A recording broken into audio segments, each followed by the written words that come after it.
start. To assail the impugned order wide which petitioners have been summoned as accused, precise submissions have been advanced in the form of written synopsis which were supplemented by oral submissions, and reliance was placed upon various decisions to highlight that upon a bare reading of the complaint in question no criminal offence is prima facie made out stanza.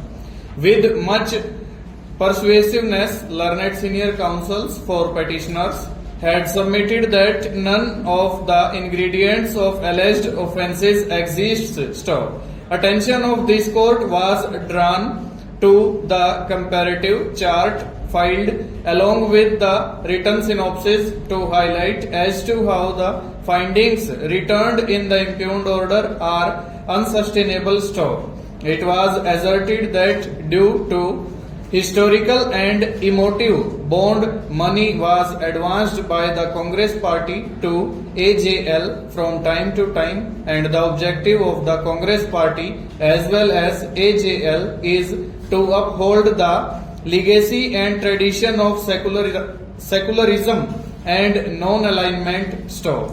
It was pointed out that there is no statutory provision, rule, regulation or by law which prohibits disbursement of money to a newspaper which is closely linked to the Congress party, and in fact section 13A of Income Tax Act contemplates income from other sources in respect of political parties which are run on donations, and other political parties have also invested money in mutual funds, etc. Stop. Pointed reference was made to Bharatiya Janata Party investing in Canster Fund stanza. It was asserted on behalf of petitioners that Constitution of the Congress Party permits for formation of a trust to hold immovable properties belonging to the Congress Party, and there is no allegation that petitioners accused were the trustees of the funds of the Congress Party. Stop.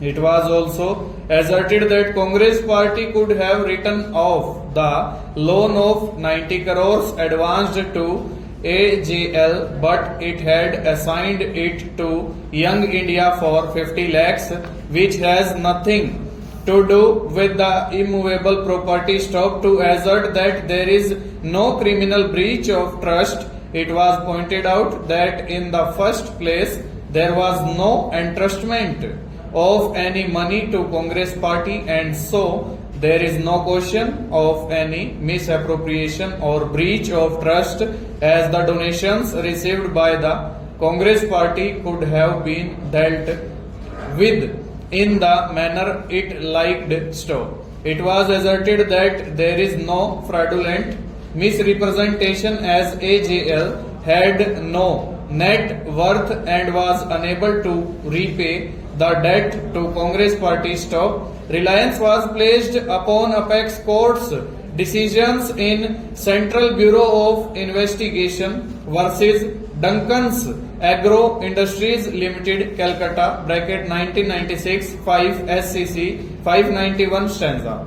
It was next submitted on behalf of petitioners that there is no violation of any law or breach of any contract oblique trust in giving of loan to AJL. Stop.